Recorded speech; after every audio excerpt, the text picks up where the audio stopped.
Guys, these past few days, I feel so exhausted. Imagine working all day, all night. I'm just so tired. Yes, you know what you need to.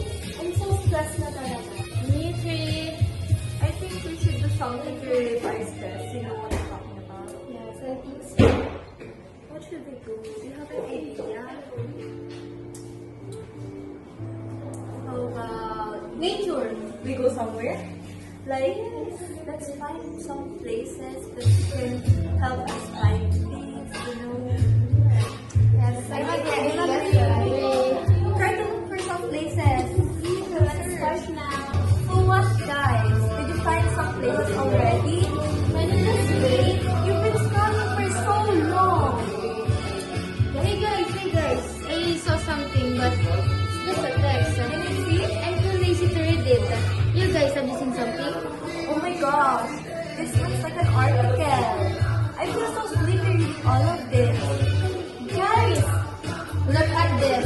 These are the images I searched for the places you can visit. OMG, I'm so excited. They're so beautiful.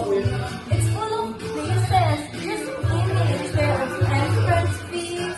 How can they go there? There's no address. But they look real. They look real, but we don't know the address. It's not indicated. This one, guys, this one. I saw something in the post that indicated that there was a picture of the place, then a video, then their address was also in the caption. Wow, I think this looks pretty. I think this looks pretty. What do you guys think? Yeah, This one. Multimedia is important because it helps us understand information more easily.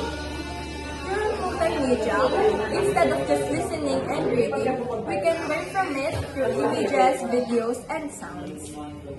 Multimedia makes learning more interesting and keeps students focused. it also helps us communicate ideas clearly and creatively.